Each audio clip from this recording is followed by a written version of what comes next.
ऐसा कैसे हो सकता है कि एक मुसलमान दूसरे मुसलमान से ना लड़े? अरे भाई हकीकत है, गली के 4 मुसलमान दूसरे मुसलमान से चिढ़ेंगे बिना किसी वजह। अपने मोहल्ले में ही देख लीजिए, आप जहां भी देख रहे हो इस वीडियो को, आपसे हसद करने वाला सबसे ज्यादा आपका मुसलमान भाई होगा। जरा सी कामयाबी देखी नहीं, चिढ़ना शुरू, जलन शुरू। ये मुसलमानों में खासियत है भाई, आज के मुसलमानों में खासियत है। सारा गुस्सा मुसलमान पे निकलेगा, लड़ने के लिए बदमाशी मुसलमान को दिखाएंगे। जब सामने से तीसरा कोई आएगा तो बिल में भाग जाएंगे। सच्चाई है। अब अपने आसपास देख लीजिए, आप भी इस चीज का शिकार होंगे। एक लंबे समय के बाद तमाम अरब देश एकजुट हुए गाजा के मामले में। हमास का सबने बाइकआउट किया। हमास किसके लिए लड़ रहा था, उसकी डिमांड क्या थी? मैं यहां कुछ एक्सप्लेन नहीं कर रहा हूं, बस आपका दिमाग वहां लेके जा रहा हूं कि सोचिए हमास किसके लिए लड़ रहा था। ठीक, अब कतर बीच में कूदा। कतर ने रिस्क लिया। एक तो इजराइल ने अटैक भी किया, वो बेचारा कतर चीजों को समेटने की कोशिश कर रहा था। एक अकेले कतर ने रिस्क लिया और हमास को अपने मुल्क में रहने दिया कि अगर यहां होगा तो बातचीत आराम से होगी। बहरहाल डील हो गई।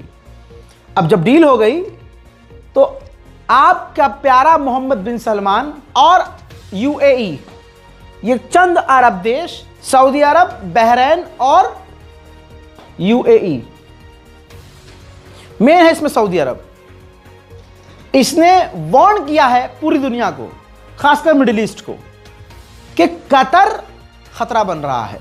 कतर इस डील में बहुत ज्यादा इन्वॉल्व है। कतर हमास को गाजा से निकलने के लिए नहीं कह रहा है। कतर चाहता है कि हमास गजा में रुक जाए। कतर, ये इल्जाम है सऊदी अरब के, इन चंद अरब देशों के। कतर गाजा के अंदर से हमास को निकालना नहीं चाहता, हथियार डलवाना नहीं चाहता। और सिर्फ कतर पर इल्जाम नहीं, तुर्की पर भी लगा। तुर्की पर भी सेम इल्जाम है कि कतर और तुर्की दोनों ही हमास के साथ हार्ड नहीं है, फ्लेक्सिबल हैं। और अंदर ही अंदर वो एक तरह से ये बताने की कोशिश की गई है अरब के द्वारा कि भाई ये हमास के लिए नरम है और हमास को ये रहने देंगे जो इलाके के लिए और भविष्य के लिए और इजराइल की सिक्योरिटी के लिए खतरा होगा। ये है आपका मोहम्मद बिन सलमान, सो कॉल्ड मुसलमानों का रहनुमा। ये है औकात। ये हमारे अरब देशों का हाल है। तुर्की ईरान के खिलाफ नेटो में जहर उगल रहा है, इधर तुर्की के खिलाफ, कतर के खिलाफ यूएई, बहरीन, सऊदी अरब बोल रहे हैं। कहीं तो ये एक नहीं होते किसी एक मुद्दे पर। अब भैया अपने घर से देख लो, वो तो फिर भी नेतागिरी में है वो तमाम देश। हमारे यहाँ आपस में देख लो, बनती नहीं किसी की। किसी को कुछ कह दो, भाई मैं हूं, मैं अपने घर से देखूं, जिनसे मेरी मतलब आई कांटेक्ट नहीं होता, उनके भी पिछवाड़े में आग लगी रहती है। कभी कभी ऐसा लगता है कि जबरदस्ती मुझसे मेरे ही मतलब मुसलमान नामी पंगा लेते हैं। जबरदस्ती जा रहा हूं कहीं, आ रहा हूं कहीं, तो पंगे लेने की कोशिश करते हैं।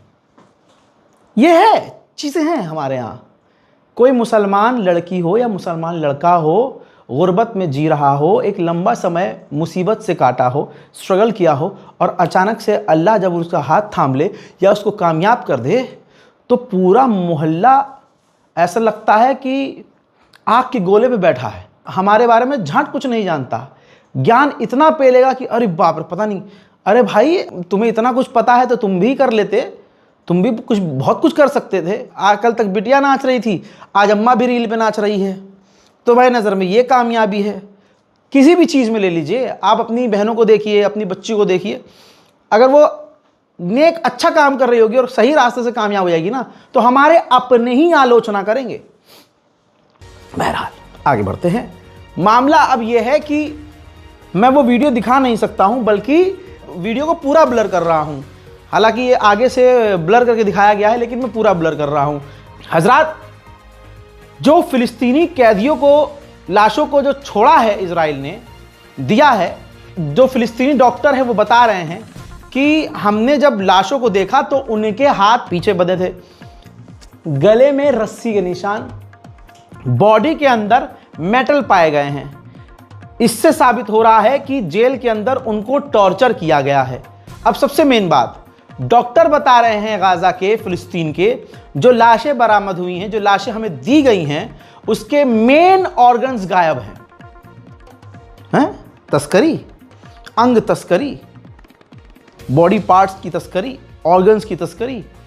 तो दोस्तों अब आप समझ सकते हैं कि इजराइल मरने के बाद भी लाशों की बेहुरमती कब्र पे तो करता ही है, और आपने सुना और देखा कि कब्र से लाशों को निकाल के भी ले गया, और फिर अब खबर यह है कि चीरा फाड़ी करके पार्ट्स निकाल दिए। इजिप्ट कह रहा है कि हम भी काम कर रहे हैं ताकि गाजा के अंदर ज़्यादा से ज़्यादा, मतलब तेज़ी से काम करके जो हॉस्टेज हैं, जो इजरायली लोग हैं, उनकी जो लाशें हैं, उनको ढूंढ के इजराइल को सौंप दी जाए। ज़रा इस बात पर ध्यान दीजिए, मरे तो गाजा के भी लोग हैं ना, कितने मरे होंगे भाई? 5% इजरायली लोग मरे, 95% कहाँ के लोग मरे? गाजा के। तो लाशें फिलिस्तीनियों की कोई नहीं ढूंढ रहा है, न इस पर कोई बात कर रहा है। इजरायलियों की लाश ढूंढने के लिए देश प्रदेश आ रहे हैं उठ उठ के। तुर्की आ रहा है, यूएई आ रहा है, इजिप्ट आ रहा है, अमेरिका आ रहा है, लेकिन कोई ये नहीं सोच रहा है कि फिलिस्तीनी भी तो मारे गए हैं, उनकी भी तो लाश दबी पड़ी होगी। उधर इजराइल की पार्लियामेंट मीटिंग करने वाली है, जिसमें जो फिलिस्तीन का वेस्ट बैंक है उस पर कब्जा करने के लिए चर्चा और बहस की जाएगी। हजरत मोहतरम, अभी भी 9000 फिलिस्तीनी और गाजियंस जो हैं इस वक्त इजराइल की जेल में हैं। अब जब गाजा में कुछ बचा ही नहीं है तो लोग रहेंगे कहाँ? ज़मीन कहीं बची नहीं है, हर जगह खून की बू राख में और ज़मीन पर बसी हुई है। ज़रा एक मंजर दिखाऊंगा, देखिए गज़ा के अंदर जो अब कब्रिस्तान बन चुका है ना, गाजा के लोग मजबूरी में उसी कब्रिस्तान में टेंट लगाकर रहने पर मजबूर हैं। मैंने रात जो गुजरी है 3 बजे रात को अपडेट दिया था, और आजकल मैं कोशिश करता हूँ लेट नाइट अपडेट एक दे ही दूँ। ऐसे बहुत सारे लोग हैं जो रात को जागते हैं और उनको तलब होती है कि भाई गाजा में क्या चल रहा है, तो मैंने उनके लिए शुरू कर दिया है। तो आप भी रात को अगर चेक करेंगे तो एक अपडेट आ ही जाएगा इंशाल्लाह। अब इजराइल पूरी तरह से, मैंने उस रिपोर्ट में बताया था कि सीज फायर तोड़ने की तैयारी कर रहा है, दोबारा से गंदगी फैलाने की कोशिश कर रहा है। अब ये देखिए, जहां लिखित में डील हुई है, इजराइल के सैनिक ओपन फायर कर रहे हैं, वो भी रात को, इंटरनेशनल लॉ का उल्लंघन, और सीज फायर का उल्लंघन करते हुए रिकॉर्ड कर रहे हैं वीडियो और उसे खुद ही सोशल मीडिया पर पोस्ट कर रहे हैं। ग्रेटा थनबर्ग ने अब जाकर मुंह खोला है। ग्रेटा थनबर्ग ने बताया कि मुझे भूखा और प्यासा रखा और मेरे सर पर इजराइल का झंडा बांध दिया। जब इजराइल का झंडा लहराता हुआ मेरे मुंह पर टच होता था तो वो आकर मुझे मारते थे, मुझे लात मारते थे, मुझे गैस के चैम्बर में डालकर जान से मारने की धमकी देते थे, मुझे वो दिन रात पीट भी रहे थे, टॉर्चर भी कर रहे थे, खाना वो एक वक्त का नहीं दे रहे थे। और इतना ही नहीं, जब मेरे कपड़े उतरवाए जा रहे थे तो सामने से इजरायलियों ने मेरी वीडियो और फोटो भी बनाई। हजरात, ये इंटरनेशनल लेवल की जो ग्रेटा थनबर्ग एक्टिविस्ट हैं, जब ये उनके साथ हो गया तो इजराइल आम लोगों के साथ क्या करता होगा। उधर जब ग्रेटा थनबर्ग का बाद में बैग लौटाया गया है तो जरा इन तस्वीरों पर ध्यान दीजिएगा। जो बैग की है, रेड कलर का बैग है, ग्रेटा नाम लिखा हुआ है इजरायलियों ने उस बैग पे, और पूरे बैग पर गालियां और गंदी गंदी बातें ग्रेटा के लिए लिखी हुई हैं। जो नाली की गंदगी भारत के अंदर है, संतरा समाज जो इजराइल को सपोर्ट करता है सिर्फ इसलिए क्योंकि वो फिलिस्तीनियों को, मुसलमानों को मारता है। मैं बता दूं, इनके मुंह में खतरनाक चीज डाल के ना उनको सांस भी नहीं लेने देगा इजराइल। कभी भी इजराइल इनको गू के आगे कुछ नहीं समझता। सोशल मीडिया पर चेक कर लीजिए इजरायली लोग इनको क्या कहते हैं।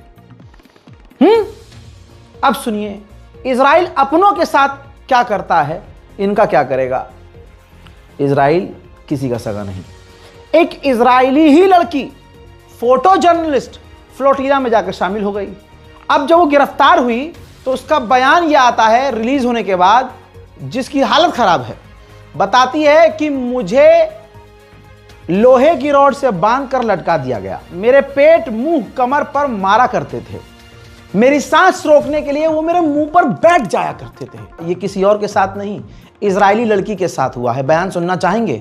सुनिए। I was hung from the metal shackles on my wrists and ankles and beaten in the stomach, back, face, ear, and skull by a group of men and women guards, one of whom sat on my neck and face, blocking my airways. Many comrades, understandably, do not want their identity made public when recounting this treatment. During the evening, the men were tormented by guards with attack dogs and guns. The women were threatened with pepper spray. Our cell was awoken with threats of rape. There is a banner in the yard at Ktziot, below the large Israeli flag, which features a rubblescape. On the banner is written in... उधर Hamas लगातार जो फिलिस्तीन गज्जा के गद्दार हैं उनको वो publicly कत्ल कर रहा है। तो इस पर फिलिस्तीन अथॉरिटी की गवर्नमेंट ने नाराजगी व्यक्त की है कि हमास ये गलत कर रहा है। हजरात, हो सकता है जब आप ये वीडियो देख रहे हो, मेरा अपडेट देख रहे हो, तस्वीर आपकी स्क्रीन पर है, हजारों की तादाद में बिल्डोजर और ट्रक मलबा साफ करने के लिए इजिप्ट के बॉर्डर पर खड़े हुए हैं। हो सकता है जब आप ये वीडियो देख रहे हो, इंशाल्लाह इस वक्त गाजा के अंदर ये ट्रक पहुंच चुके होंगे। अब फिलिस्तीन के वेस्ट बैंक में इजराइल का वही सब कुछ जारी है। रेल के दौरान एक 11 साल के फिलिस्तीनी बच्चे को इजरायली फौजियों ने कत्ल कर दिया। वहीं वेस्ट बैंक में खुल्लम खुल्ला हो रहा है। वेस्ट बैंक में फिलिस्तीनियों के मकानों को तोड़ा जा रहा है।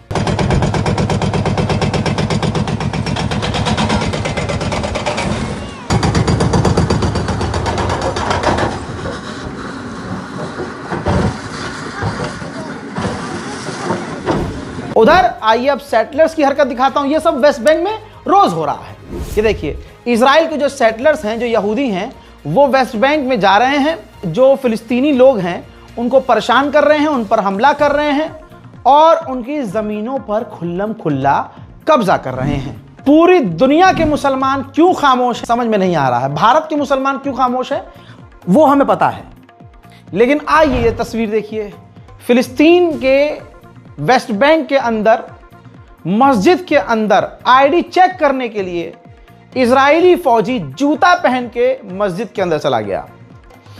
इतना ही नहीं, नमाज पढ़ रहे हैं वहां फिलिस्तीनी, और दौराने नमाज फिलिस्तीनी की नियत तोड़वाकर उसको नमाज से पीछे घसीटकर जमात से बाहर निकालकर, सबसे बाहर निकालकर उसकी आईडी चेक कर रहा है इजरायली फौजी। गाजा को पता नहीं कितना समय लगेगा ठीक होने में।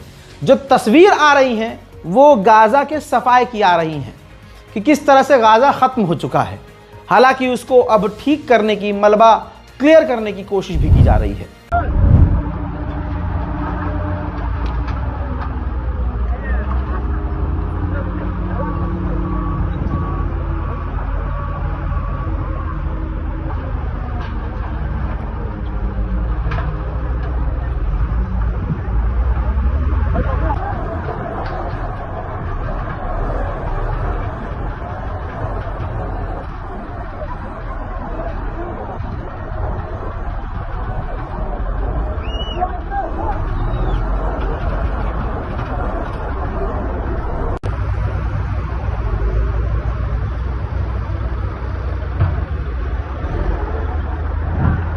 फिलिस्तीन अथॉरिटी के प्रधानमंत्री ने कहा है कि 67 बिलियन डॉलर खर्चा होगा, 5 साल लगेंगे और तमाम अरब देश मिलकर चंदा करेंगे, पैसा इकट्ठा करेंगे और गाजा को बनाएंगे।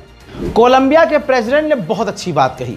उन्होंने कहा कि ड्रग कार्टेल से, गुंडे मवालियों से जो सोना चांदी हम रिकवर करेंगे, या जो पैसा हम रिकवर करेंगे वो सब इकट्ठा करके हम गाजा को देंगे ताकि गाजा को दोबारा बनाया जा सके। इटली के अंदर मैच हुआ, फुटबॉल मैच, इजराइल और इटली का। इजराइल कुत्ते की तरह हार गया। अब इजराइल ने हारने के बाद अपना रोना शुरू कर दिया और इल्ज़ाम लगाया कि जब हमारी टीम हार गई तो इटली के फुटबॉलर्स यानी प्लेयर्स ने हमारे प्लेयर्स को गालियां बकी। साउथ अफ्रीका ने कहा है कि भले ही सीज फायर हो गया हो, लेकिन आईसीसी के अंदर हमने जो केस दर्ज किया है इजराइल के खिलाफ, वो केस चलता रहेगा। एक बेहतरीन तस्वीर आई है, अल्लाह का शुक्र जितना अदा करिए वो कम है। गाज़ा के अंदर तस्वीर देखिए, गाज़ा के अंदर कुछ कुछ इलाकों में अब तंबू लगाए जा रहे हैं, जुगाड़ करके कैसे भी करके वहाँ मार्केट नॉर्मलाइज किया जा रहा है, ज़िंदगी को पटरी पर लाने की कोशिश की जा रही है। दुआ की अपील है, मैं फिर से पूरी दुनिया से अपील करूँगा कि अभी भी आपकी दुआ चाहिए, दुआ करते रहिए ताकि गाज़ा में लोग उस ट्रॉमा से बाहर निकलें और उनकी ज़िंदगी नॉर्मल हो जाए। अब गाज़ा के अंदर बहुत सारे ग्रुप बन चुके हैं, मतलब गुंडा राज है ही अब वहाँ पूरा। अब एक संगठन है, आपकी स्क्रीन पे देखिए, ये अलग है ग्रुप, एक और ग्रुप पैदा हुआ है। यह हमास को धमकी दे रहा है कि हमारे इलाके, जिन इलाकों पर हमारा कब्जा है, हमास वहाँ से दूर रहे। उधर सऊदी अरब को सबसे बड़ी धमकी यमन के हुथीज ने दी है। यमन के हुथीज ने कहा कि अगर सऊदी अरब ने हम पर हमला किया, यमन के हुथीज पर हमला किया, या फिर कोई और आड़ी टेढ़ी हरकत करी या अपनी जमीन का इस्तेमाल हम पर हमला करने के लिए होने दिया, तो सऊदी अरब बिन सलमान ये बात याद रखे, हम उसके नियोम प्रोजेक्ट पर और उसके अरामको, जो तेल की सबसे बड़ी कंपनी है, हम उस पर हमला कर देंगे। मिडिल ईस्ट स्पेशल रिपोर्ट में फिलहाल के लिए इतना ही। चैनल को सब्सक्राइब कीजिए, वीडियो को शेयर कीजिए, दुआओं में याद रखिए। जय हिंद।